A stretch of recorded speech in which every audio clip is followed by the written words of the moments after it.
Vous écoutez Radio Solidarité, la première radio francophone entièrement dédiée à la solidarité.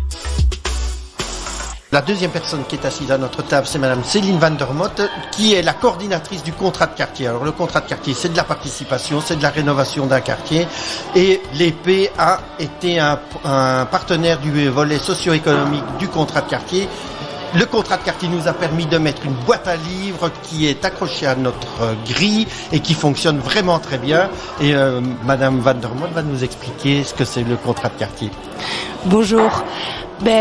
Donc un contrat de quartier, c'est un programme sur 7 ans et dans lequel il y a 4 ans de volets socio-économiques, comme vous l'avez dit, dans lequel il y a différents types de partenariats qu'on peut avoir, soit des projets socio-économiques, donc qui peuvent toucher différents types de problématiques qui ont été identifiées dans un périmètre. Ici, on parle du contrat de quartier Marolles, donc qui va du boulevard jusqu'à la place de la Chapelle, des tanneurs jusqu'en bas du palais de justice. Donc c'est quand même un gros périmètre dans lequel il se pose différents types de problématiques en termes de logement, en termes de chômage, en termes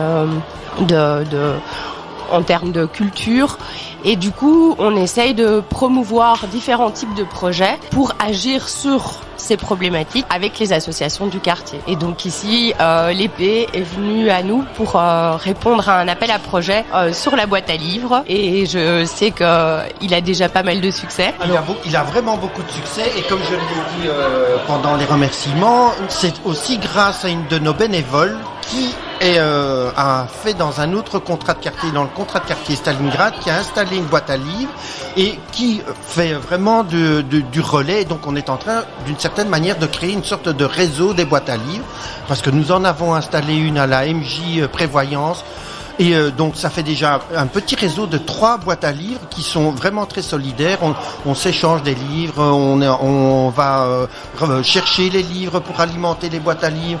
Et donc c'est une super dynamique associative de quartier qui a été permise grâce au contrat de quartier. Et que vous le relayez sur votre site aussi pour faire un peu de publicité sur les types de livres qu'il y a dans votre boîte. Vous avez raison, parce que ça c'est une idée que nous avons eue. C'est donc nous avons ouvert une page Facebook et nous prenons en photo les livres que nous mettons dans la boîte à livres. Comme ça, les gens peuvent savoir les livres qui les intéressent et donc ça suscite aussi un nouvel intérêt. Chouette. Alors moi j'ai une question par rapport à la boîte à livres.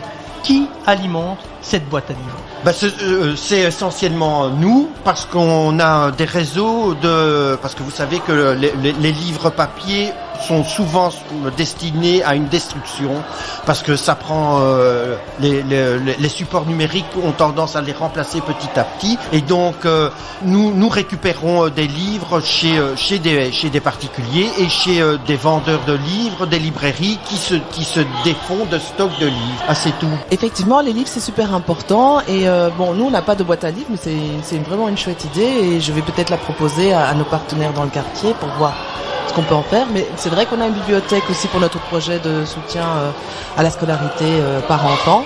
Et nous, on a droit à des livres. La Croix-Rouge, chaque année, organise une donation de livres pour un montant de 100 € aux associations, pourvu qu'on soit une association, et on peut venir chercher des livres pour 100 €. Et nous, on y va chaque année. Et il y a des chouettes choses aussi, des chouettes livres, des chouettes jeux aussi, des jeux, voilà. Mais l'idée de la boîte à livres, évidemment, c'est une super idée, parce qu'il n'y a pas que le livre, c'est la culture et c'est la lecture qui sont attachés à cet objet symbolique qu'est le livre. Tout à fait, et la manipulation du livre, je pense qu'elle a tout à fait sa place, même dans une période numérique. Je pense que ici aussi l'idée c'est de nouveau une idée de partage et de participation, parce que je suppose que les habitants, les passants peuvent aussi alimenter cette boîte. Voilà, c'est un peu le principe. C'est tout à fait vrai. Il y a des gens qui viennent prendre des livres, il y en a d'autres qui viennent en déposer. Voilà. Et donc, l'épée, vu sa situation géographique au pied de l'ascenseur du palais de justice, il y a vraiment beaucoup de passages. Ouais, grâce à un public très différent aussi. Voilà, ouais. C'est ça. Et donc, cette boîte à livres est vraiment très souvent visitée par des gens qui passent et qui sont même curieux par le dispositif. Parce que c'est original de pouvoir donner des livres, parce que l'idée c'est de les donner. Justement, ici à l'épée, vous avez, comme tu l'as dit Charles, un contact avec les gens. Quel est le rapport justement que vous avez quand vous croisez des gens qui prennent des livres dans votre boîte à livres? Les gens qui prennent des livres dans la boîte à livres, on n'est pas tout le temps à côté d'eux pour les regarder. Donc c'est un dispositif qui a aussi sa vie propre et qui est autonome. Nous, on est juste là pour le gérer, pour alimenter, pour veiller à ce qu'il y ait toujours des livres, que les livres qui sont un peu dégradés soient retirés pour ne pas venir perturber, que la boîte à livres ne se transforme pas non plus en poubelle ou en déchetterie. Vous avez quand même eu, et je l'ai vu aussi en venant préparer cette émission, des contacts avec des gens qui viennent dans ces livres. Et justement, quelles sont leurs réactions par rapport aux livres qu'ils reçoivent ou qu'ils prennent ou qu'ils donnent? Mais ça, c'est très particulier parce que moi, il m'est arrivé de parler pendant une demi-heure avec une dame et nous avons parlé des Misérables de Victor Hugo qu'elle connaissait vraiment très très bien parce qu'elle les avait lus, et il se trouvait que on a parlé de ça parce que dans la boîte à livres, il y avait un exemplaire des Misérables de Victor Hugo. La boîte à livres aussi a un autre intérêt parce que il y a des terrasses, et donc les gens qui sont en attente sur la place voient qu'il se passe quelque chose sur la grille de l'épée. Les enfants qui rentrent aussi voient qu'il y a des livres, et donc ils sont aussi parfois curieux des livres qui sont dans la boîte à livres. Alors peut-être une petite question. Il y a combien de boîtes à livres ici dans le quartier des Marolles et aux alentours que vous gérez dans votre projet de quartier? C'est pas nous qui gérons le projet en tant que tel. Donc ici, le projet de la boîte à livres de l'épée, c'est un projet qui a bénéficié du subside de Made in Marolles, qui est en fait un subside qui est intervenu 4 fois dans la période du volet socio-économique du contrat de quartier Marolles. Et en fait, les initiatives des associations ou des citoyens qui peuvent répondre à ce subside sont très très variées.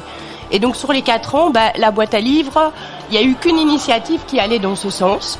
Mais bon, on a eu des initiatives très variables. Ça peut aller d'une fête de quartier à une association qui va mettre en place un cours de percussion ou en fait il n'y a pas de thématique spécifique. On a fait ça exprès pour laisser les idées des associations très très ouvertes et ne pas imposer une thématique spécifique. C'était notre volonté. Maintenant, je sais que, comme l'a dit Charles, l'épée a elle-même fait émulsion parce que dans le cadre de ce projet, qui a d'ailleurs évolué, au départ il était question de faire une grosse boîte à livres au niveau de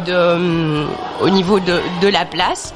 Et puis après, l'idée a été détournée en faisant plusieurs petites boîtes à livres, et aussi pour des raisons d'entretien, de permis, parce que l'air de rien, un petit projet comme ça, on ne sait pas toujours qu'est-ce qu'il y a comme difficulté à mettre ce type de projet en place, et donc il faut pouvoir être agile et adapté, et nous aussi, en tant que subsidiants, être capable de pouvoir accepter l'adaptation du projet. Donc ce projet a vécu et a évolué entre l'idée initiale du projet et l'idée définitive qui a été de mettre plusieurs boîtes à livres accrochées à la grille de cette association. Oui, il faut aussi savoir que cette boîte à livres et ce contrat de quartier a été fait dans une période de Covid. Enfin, un des éléments du contrat de quartier, c'est quand même de permettre une participation des habitants, des citoyens, pour essayer de rénover, de modifier un aspect très concret de l'environnement urbain où a lieu le contrat de quartier.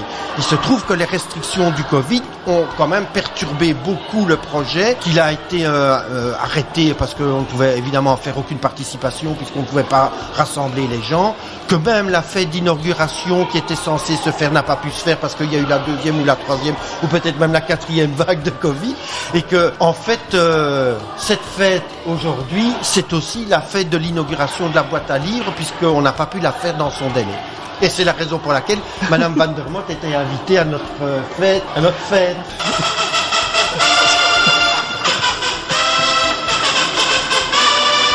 dire au revoir.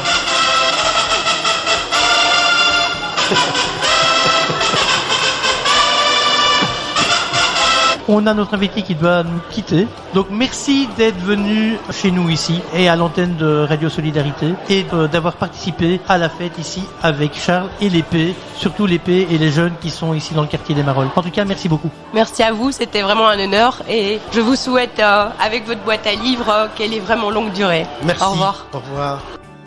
Retrouvez toutes nos émissions en podcast sur notre site www.solidarité.tv.